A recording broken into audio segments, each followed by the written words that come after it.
ప్రతి అక్షరం ప్రజల పక్షం. HR9 న్యూస్ టీవీకి స్వాగతం, సుస్వాగతం. ఇంకొక పక్కన ఎన్ని ట్రాక్టర్లు అవసరమైతే అన్ని ట్రాక్టర్లు ఎంగేజ్ చేస్తున్నాం. ఎక్కడన్నా ట్రాక్టర్ పోలేకపోతే చిన్న వెహికల్స్ పెట్టుకుంటున్నాం.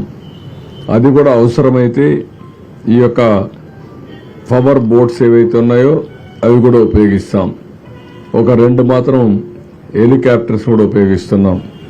ఇంకొక పక్క డ్రోన్స్ కూడా చాలా సక్సెస్ఫుల్గా ఎక్కడికక్కడ బాగా చేయగలిగాయి. ఈరోజు ఒక 25 డ్రోన్స్ ఉపయోగించారు.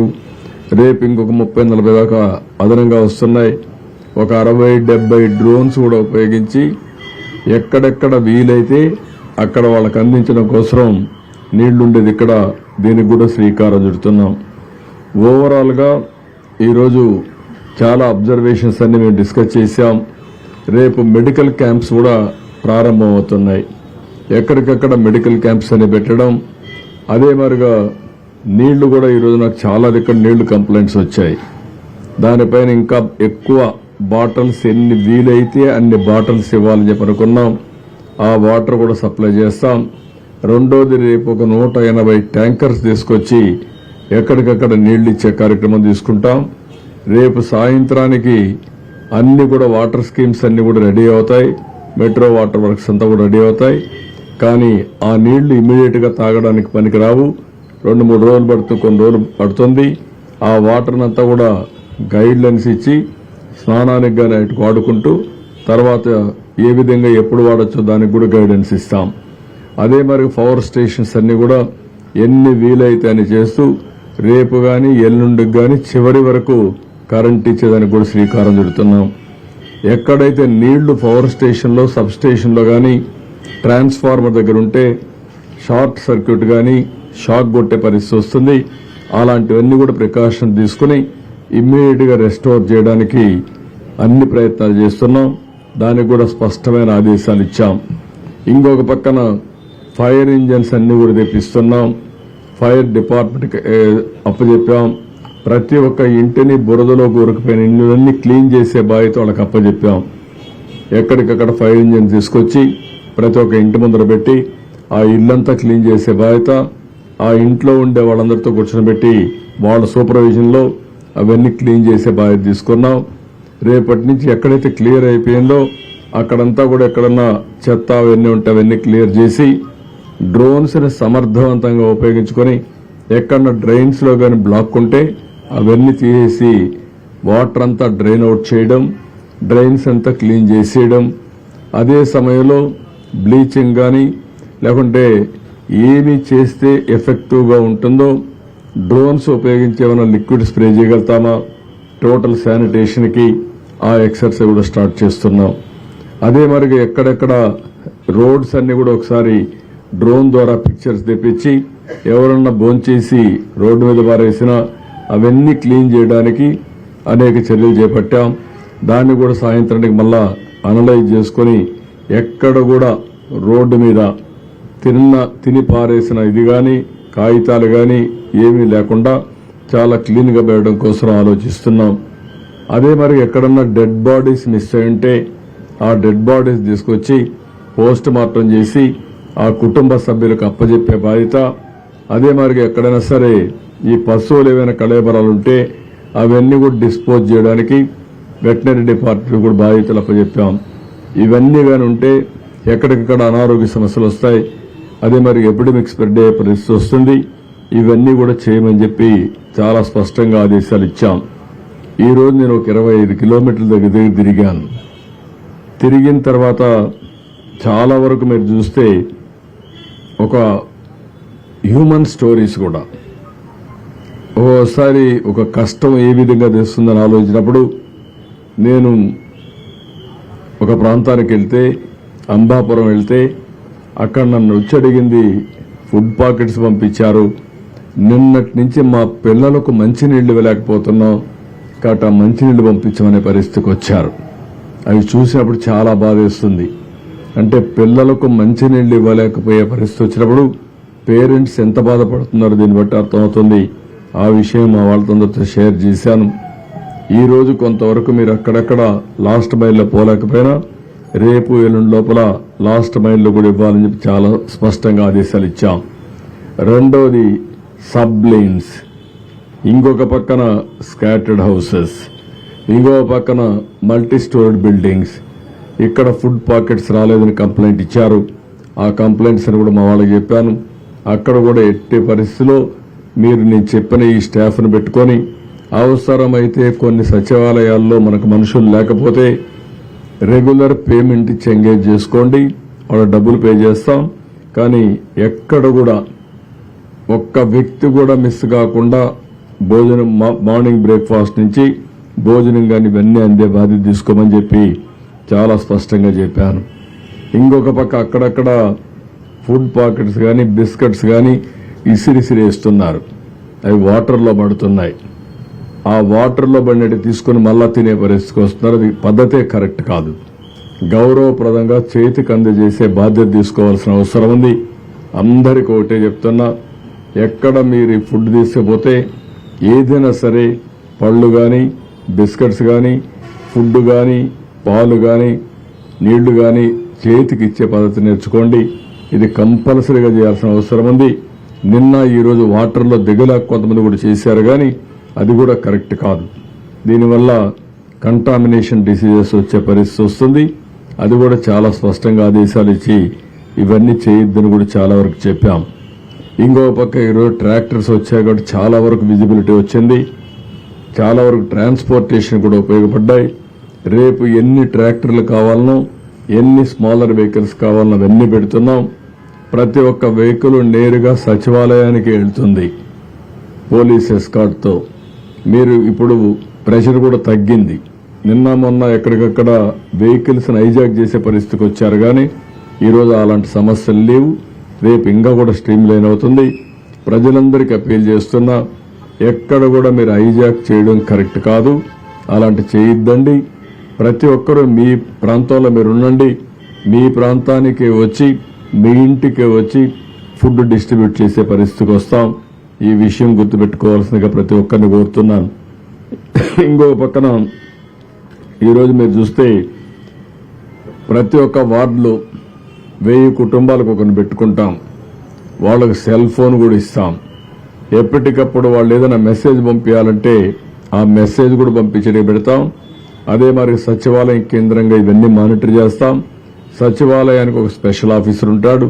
ఆ స్పెషల్ ఆఫీసర్ అందరికీ రీచ్ అయ్యేట్టుగా ఏమేం చేయాలనో అవన్నీ నేను చెప్పిన గైడ్ లైన్స్ అన్ని ఫాలో అయ్యి ఇవన్నీ కూడా చేస్తారు.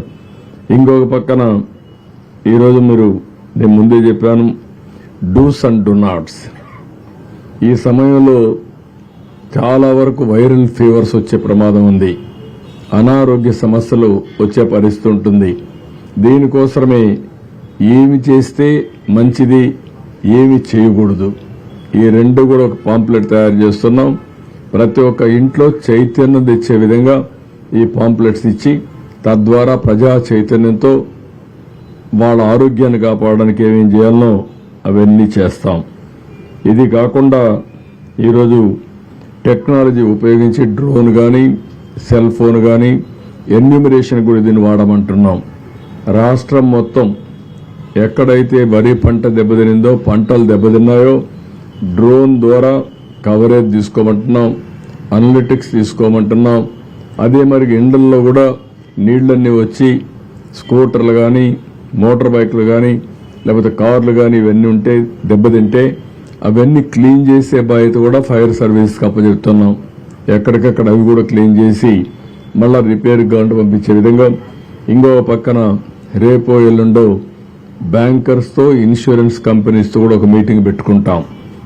ఏవైతే మోటార్ వెహికల్స్ ఉన్నాయో లేకుంటే ఈ ఆటోలు కానీ కార్లు కానీ ఉన్నాయో వాళ్ళకందరికీ ఇన్సూరెన్స్ ఇప్పించాల్సిన అవసరం ఉంది. ఆ ఇన్సూరెన్స్ ఇప్పించడానికి ఏమేం చేయాలో చేసి ఒక 15 days లోపల అవసరమైతే సర్టిఫికెట్స్ అన్ని కూడా ఇప్పించి ఏ విధంగా క్లెయిమ్స్ అన్ని సెటిల్ చేయాలో చేస్తాం. అదే మరి కొన్ని వ్యాపారాలు పోయినాయి, కొన్ని ఈ యొక్క వాళ్ళు చేసే చిన్న చిన్న షాపులు ఇవన్నీ కూడా పూర్తిగా పోయే పరిస్థితి వచ్చాయి. ఇంట్లో కూడా నీళ్లు వచ్చే పరిస్థితి వచ్చింది. 3 రోజులుగా ఎవరికి ఏ పని లేకుండా ఇబ్బంది పడుతున్నారు. ఇవన్నీ అనలైజ్ చేసి ఏ విధంగా వీళ్ళందరికీ సహాయం చేయగలుగుతామో అవి కూడా ఆలోచిస్తున్నాం. ప్రతి ఒక్క కుటుంబంలో కూడా ప్రతి ఒక్క వ్యక్తి నష్టపోయారు. ఆ నష్టపోయిన దానికి ఏమేం చేయాలనో అవన్నీ కూడా చేస్తాం. ఈ రిలీఫ్ ఇవ్వడానికి న్యూ గైడ్ లైన్స్ కూడా డిస్కస్ చేస్తున్నాం. రేపు అవన్నీ కూడా ఫైనలైజ్ చేసి ఇది టీంతో ఎన్యూమరేషన్ కూడా పూర్తి చేసి అదే మరి టోటల్గా రీహాబిలిటేషన్ కూడా పూర్తయిన తర్వాతనే ఇక్కడుండే అధికార యంత్రాంగం అంతా కూడా మళ్ళీ నెక్స్ట్ యాక్టివిటీకి వెళ్తాం. అంతవరకు వీళ్ళంత వరకు ఇది పూర్తి చేస్తామని చెప్పి కూడా నేను మీకు తెలియజేస్తున్నా. ఇది బ్రాడ్గా ఈరోజు మేము డిస్కస్ చేసుకున్నది. ఇవి ఎప్పటికప్పుడు రేపటి కూడా మళ్ళీ ఒకసారి ఒక ఆలోచన వస్తుంది. ఎప్పటికప్పుడు అందరు ఆలోచనలు తీసుకొని సమర్థవంతంగా పనిచేయడం కోసం ఇప్పుడు బుడమేరు ఉంది. అక్కడ వాటర్ కూడా ఈ సింగనగర్ రాకుండా నేరుగా కొల్లేరు లేకపోతే వీటీపీఎస్ నుంచి కృష్ణానదికి వచ్చేదానికి అక్కడుండే అడ్డంకులను కూడా తొలగించి తొందరలోనే పూర్తి చేస్తాం. అదే మరిగా ఇక్కడ కృష్ణ లంకలో ఏవైతే ఆ గోడ కూడా ఉంది దానికి కూడా ఒక టార్గెట్ పెట్టుకుంటాం. వచ్చే నీళ్లని లిఫ్ట్ కూడా చేయమన్నాం. ఇంకా లెవెల్ తగ్గితే ఈ నీళ్లు కూడా రిసీడ్ అవుతాయి. ఏవైతే ఇక్కడి నుంచి వాటరు కృష్ణా నదిలోకి వదిలిపెట్టారో ఆ డ్రైన్ వాటర్ అంతా ఒక్కొక్కసారి రివర్స్ వస్తూ ఉంది. ఆ లాక్స్ కూడా కొంతవరకు సరిగా లేవని చెప్పి అన్నారు. అవన్నీ కూడా ఏం చేయాలనో అవన్నీ కూడా రిపేర్ చేయించడం కానీ ఆ సిస్టాన్ని బిల్డప్ చేసే విధంగా ముందుకు పోతాం. ప్రతి ఒక్కరి ఇక్కడ మైన్యూట్ డీటెయిల్స్కి వెళ్తున్నాం. చాలా సిస్టమేటిక్గా మళ్ళీ ఈ సిటీకి ఇలాంటి జరగకుండా ఉండడం కోసం ఏమేం చేయాలని వెళ్తున్నాం. ఫ్లడ్ వాటర్ మేనేజ్మెంట్ సిస్టానికి కూడా సిటీలో ఒక ప్రాజెక్ట్ అప్పుడు చేశాం. అది కూడా ఎల్ఎన్టీ చేశారు. మధ్యలో ఆగిపోయింది. వీళ్ళు వస్తానే ఆపేసే పరిస్థితికి వచ్చారు. మళ్ళా దాన్ని కూడా పూర్తి చేపిస్తాం. ఇలాంటి ప్రతి ఒక్కటి కూడా అనలైజ్ చేసుకుని ఏమేం చేస్తే ఇవన్నీ సెట్ అవుతాయో అన్ని చేయడం కోసం ఒక సమీక్షల్లో కూడా క్లియర్ కట్ యాక్షన్ ప్రోగ్రామ్ పెట్టుకొని ముందుకు పోతున్నాం. వీళ్ళని తొందరలో అన్ని పూర్తి చేస్తాం. This is in brief.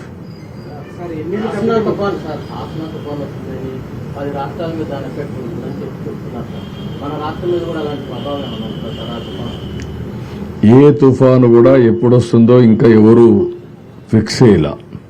తుఫాను అనేది మీరు గుర్తుపెట్టుకోవాల్సింది సముద్రంలో ప్రారంభమైనప్పటి నుంచి అలర్ట్ చేస్తూ ఉంటారు. ఆ తుఫాను డైరెక్షన్ మారుతా వస్తుంది. అటు పోతుంది ఇటు పోతుంది.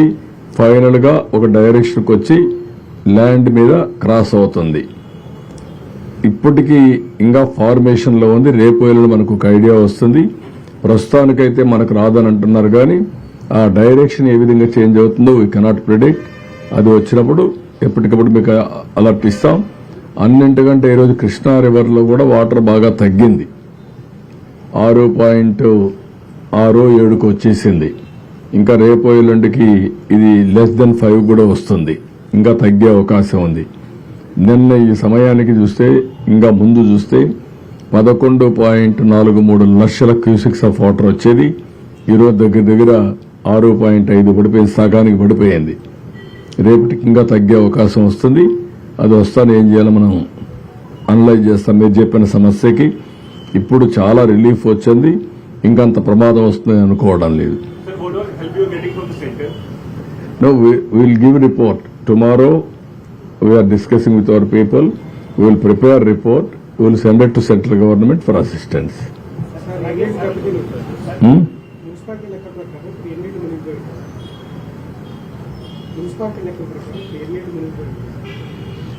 ఎన్ని ఇండ్లు మునిగిపోయినాయని కాదు, చాలా ఇండ్లు దెబ్బతిన్నాయి.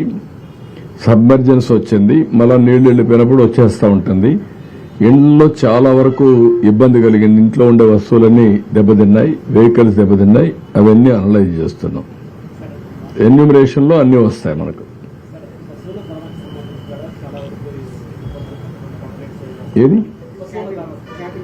అందుకే దానికి కూడా ఏం చెప్పామంటే క్యాటిల్ ఏవైతే చనిపోయినాయో అవన్నీ కూడా ఎక్కడికక్కడ డిస్పోజ్ చేయాలి. వెటనరీ డిపార్ట్మెంట్లో కొన్ని ప్రొసీజర్స్ ఉన్నాయి. అవంతా కూడా ఈ సాల్ట్ అవన్నీ వేసి అక్కడనే బరీ చేయాలని దగ్గరలోనే. అది కూడా ఒకసారి పెట్టాం. రేపు ప్రొక్లైన్స్ పెట్టి అవన్నీ బరీ చేస్తారు. ఓకే, అదే మరి ఫాడర్ కూడా పశువులకి అది కూడా ఉంది. దాన్ని కూడా నేను ఈరోజు మా నోటీస్కి రాలేదు, ఉన్నాయి కానీ అంత విజిబుల్గా రాలేదు. Will focus on that. రేపు అది కూడా ఫోకస్ చేస్తాం. అదే మరి వరదల్లో ఒక విద్యుత్ ఆపడానికి వెళ్ళినటువంటి ఒక లైన్ మ్యాన్ పవర్ షాక్ వచ్చి చనిపోయాడు మొన్నే. అతనికి డిపార్ట్మెంట్ 20 లక్షలు ఇస్తుంది. గవర్నమెంట్ కూడా ఒక 10 లక్షలు ఇచ్చి 30 లక్షలుగా ఇచ్చి ఆయనకు న్యాయం చేస్తాం. ఇంకో పక్క గోదావరి లెవెల్ కూడా కొద్దిగా 41కి వచ్చింది. దాన్ని కూడా మానిటర్ చేస్తున్నాం ఎప్పటికప్పుడు. ఇది బ్రాడ్గా అవి కూడా చెప్పాను. మహాప్రస్థానం వెహికల్స్ అన్ని పెట్టి వాళ్ళందరినీ తీసుకొచ్చి పోస్ట్ మార్టం చేసి వాళ్ళ ఫ్యామిలీస్కి అప్పచెప్పమని చాలా స్పష్టంగా ఆదేశాలు ఇచ్చారు ఈరోజు. ఓకే. ఇంకొకటి కూడా మళ్ళీ అపీల్ చేస్తున్నా. ఈరోజు చాలా మంది ముందుకు వచ్చారు. ఆ పేర్లు కూడా ఎప్పటికప్పుడు రిలీజ్ చేస్తున్నాం. కొంతమంది 1 crore అని 50 లక్షలని 10 లక్షలు 20 లక్షలు ఇస్తున్నారు. ఈ సీఎం రిలీఫ్ కింద ప్రత్యేకంగా విజయవాడలో వచ్చినటువంటి వరదలపైన, ఈ నగరంలో జరిగినటువంటి డ్యామేజ్ పైన అందరినీ సహకరించమని కోరాం. చాలా మంది వస్తున్నారు. వాళ్ళందరికీ మనస్ఫూర్తిగా ధన్యవాదాలు, ప్రభుత్వం తరపున కృతజ్ఞతలు. నేను ఒకటే అందరినీ కోరుతున్నా, ఇక్కడ విజయవాడలో ఉండేవాళ్ళు కూడా ఆ స్ఫూర్తి రావాలి. మనతో ఉండేవాళ్ళు ఇబ్బందుల్లో ఉన్నప్పుడు మానవతా దృక్పథంతో మన బాధ్యతగా మనం అందరం కూడా సహకరించే పరిస్థితి రావాలి. అందరూ ఏ విధంగా మీకు తోచిన విధంగా వాళ్ళను కూడా ఆదుకోవడానికి ముందుకు రండి. అదే మరిగా కొండే బాధితులు కోరుతున్నా, మీరు కూడా తొందరపడాల్సిన పని లేదు. అందరికీ న్యాయం చేస్తాం.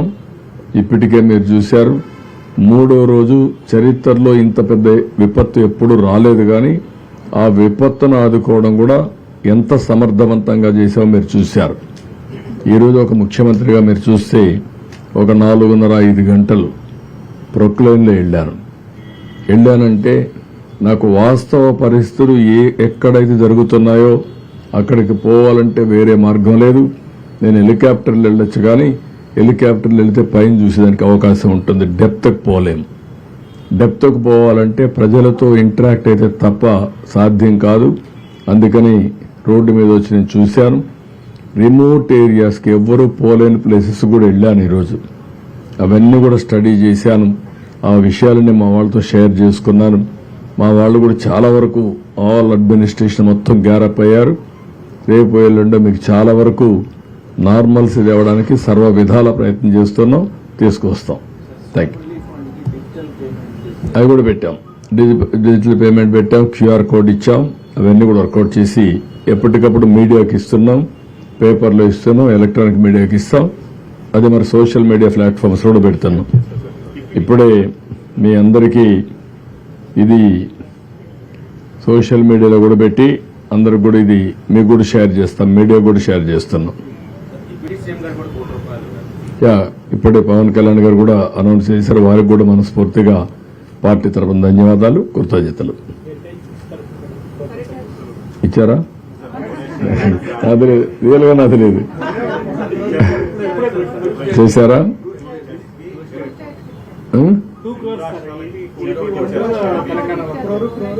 ఓకే, అక్కడ కూడా ఇచ్చారు. Okay, good. నాకైతే ఐడియా లేదు, వాళ్ళు చేశారు.